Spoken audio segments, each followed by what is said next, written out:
Hi everybody, welcome back to my YouTube channel. This is Teacher Stephanie. Bonjour à tous, bienvenue sur ma chaîne YouTube encore une fois de plus. C'est votre teacher préféré, Stephanie. Teacher na bino lobaka anglais, lingala français o asungaka bino boye ba langue bien. Awa kombo nango eza anglais facile. Ce n'est pas les lingala facile, c'est anglais facile. Donc, je facilite la compréhension de l'anglais. Alors, si tu veux savoir plus, reste branché sur ma chaîne. Continuez à regarder les vidéos jusqu'à la fin. Regardez les vidéos jusqu'à la fin parce que je prends tellement du temps pour préparer ces cours. Alors, je veux que vous vraiment appreniez l'anglais facile, vite possible. Alors, please, prenez le temps de regarder la vidéo. Alors, aujourd'hui, nous allons parler de pronoms.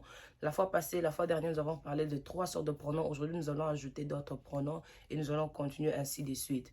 J'insiste encore, les cours de Zoom vont commencer très bientôt au mois de mars. Alors, restez branchés.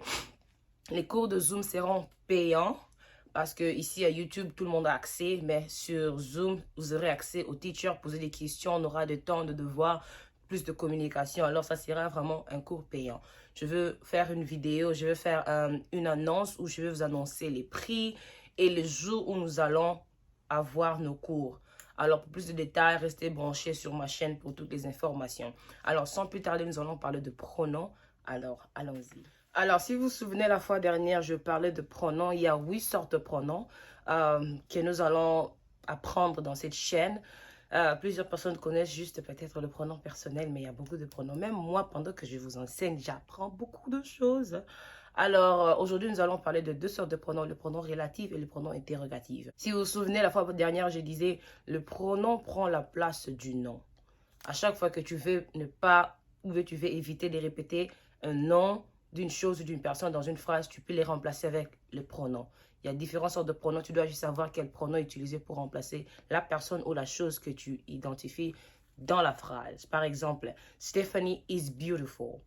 Au lieu de dire Stephanie is beautiful, tu peux dire she is beautiful. She, c'est déjà un pronom. Alors, pour ne pas répéter le nom ou la chose, tu peux juste prendre le pronom et tu remplaces. Ça raccourcit la phrase et ça évite de répéter le nom à chaque fois dans une phrase. Alors, n'oubliez pas, l'adjectif ne vient jamais devant un pronom, devant le verbe. Tu ne peux jamais dire beautiful she, beautiful I am. Non, tu vas dire I am beautiful. C'est toujours le pronom, le verbe et l'adjectif. Tu ne peux pas dire fat, she is. Non, she is fat. Alors, nous avons 2 sortes de pronoms aujourd'hui. J'ai le pronom relatif et les pronoms interrogatifs. Je vais d'abord expliquer la raison, l'utilité de ces pronoms dans une phrase. Ou quand tu vois ça, tu sais pourquoi la personne a utilisé ça. Alors, on a who, whom, whose, which, and that. Les pronoms relatifs et les pronoms interrogatifs sont presque le même. Alors, vous allez voir qu'ici, les mêmes choses qui sont ici sont presque là-bas. Mais je vais donner plusieurs d'autres exemples après. Alors, aux côtés des pronoms interrogatifs, nous avons who, whom, what, which, and whose. Alors, quand tu vois who dans une phrase, on utilise who quand tu veux identifier une personne. Alors, parmi le pronom relatif et les pronoms interrogatifs, il y a quelque chose qui peut un peu compliquer et je vais un peu essayer d'expliquer. On a who et whom. Quand on parle de whom, on veut identifier le sujet dans un verbe et whom identifie l'objet dans un verbe. Le sujet, c'est la personne qui donne et le whom, l'objet, c'est la personne qui reçoit. Je veux que ça soit un peu clair. Je veux donner des exemples dans la vidéo qui suit. Alors, juste the rules, comme on dit en anglais, de règles de who et whom. Whom is the subject of the verb and then whom is the object of the verb. In other words, who is the giver and then whom is the receiver. Who do you love or who did you give it to? I gave it to the girl whom I saw, because the girl becomes the object. She's receiving whatever you gave her, and then who is you, because you are giving. J'espère que c'est vraiment clair. Alors, juste savoir comment utiliser who et whom dans une phrase. Who, c'est le sujet. Whom, c'est l'objet du verbe. Souvenez-vous de ça. Who, c'est la personne qui donne et whom, c'est la personne qui reçoit. On va entrer en détail. Who prend la place de him? Bien, her. Et who prend la place de he ou she. Ce sont des pronoms de sujet et ça, ce sont des pronoms des objets. Exemple, who picked up the bread? Quand il s'agit de who picked up the bread, remember who, on peut le remplacer avec he ou she. Est-ce que tu vas répondre him or her picked up the bread ou he or she picked up the bread? C'est comme ça que tu sauras comment utiliser whom et whom. Alors, je demande who picked up the bread. He picked up the bread. She picked up the bread. That means tu as bien utilisé who au début de la phrase. Je vais demander une autre question pour whom. Whom do you buy your clothes from? Où est-ce que tu achètes tes habits? Dans quel store tu achètes tes habits? Whom do you buy your clothes from? Je ne peux pas dire who do you, tu peux dire who, mais le mot propre c'est whom. Whom do you buy your clothes from? Est-ce que tu vas répondre I buy my clothes from he or she? No, I buy my clothes from him or her, or I bought my clothes from him or her. So that means whom is the appropriate because you are questioning. Quand on parle d'interrogatif, on questionne une chose. Whom? So when you say whom do you buy your clothes from? I buy my clothes from him or her. You can't say I buy my clothes from he or she. Ça n'a pas de sens. Mais quand je dis who bought the bread? He bought the bread and she bought the bread. Tu peux pas dire him bought the bread and her bought the bread. Si vous utilisez cette stratégie, ça sera un peu facile de comprendre la différence entre whom et whom. Mais je vais aussi donner les significations en français. C'est l'anglais advanced level, mais souvent quand je parle, je glisse ça un peu à l'intérieur. Quand on ira dans un niveau intermédiaire, là on va entrer encore en détail. Mais pour un début, juste comprenez la différence entre who et whom. Whom, c'est le sujet du verbe et whom, c'est l'objet du verbe. Alors, on avance. Quand on parle de whose, whose, c'est le pronom de la possession. Whose house is this? À qui appartient cette maison? Whose house is this? Tu ne peux pas dire whom house is this? Tu ne peux pas dire who house is this? Quand tu parles de whose, c'est déjà l'appartenance, la possession. Whose car is this? À qui appartient cette voiture? C'est la possession. Donc, quand tu veux poser une question, utilise whose pour montrer la possession ou pour démontrer la possession.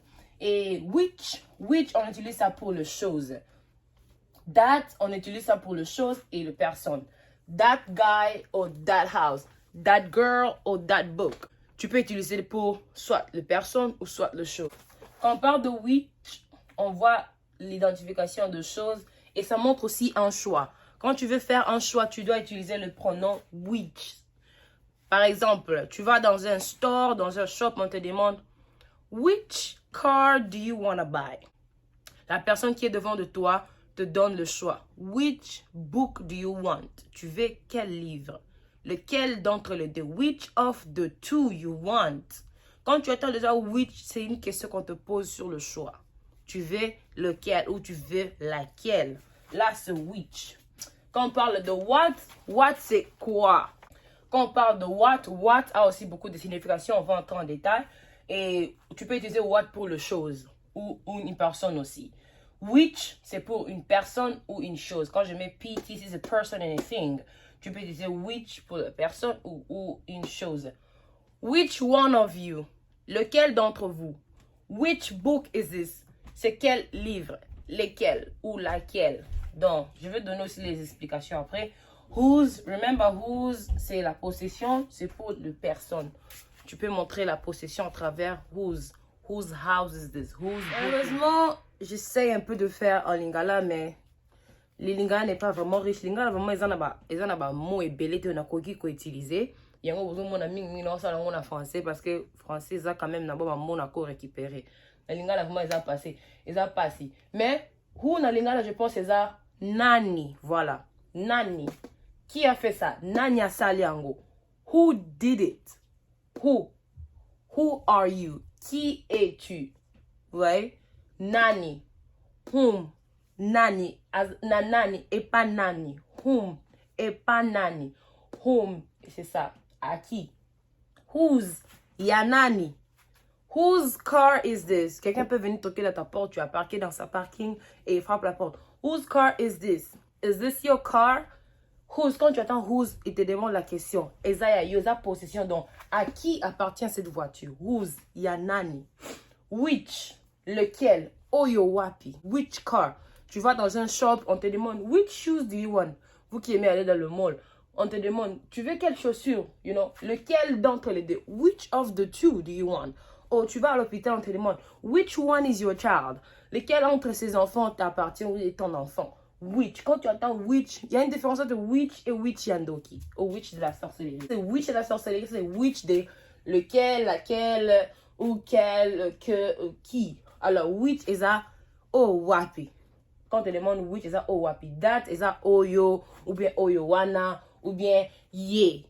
Ça, c'est date. Je pense que c'est un peu clair en lingala. Et ye mon bouquet. Mais rentrons en français. Who, c'est qui, que ou celle. Toi-même, tu sais quand tu pourras utiliser qui, que ou celle. Who are you? Qui es-tu? La personne que je te parlais. The person who I was talking to you about. Whom? Qui? Que ou à qui?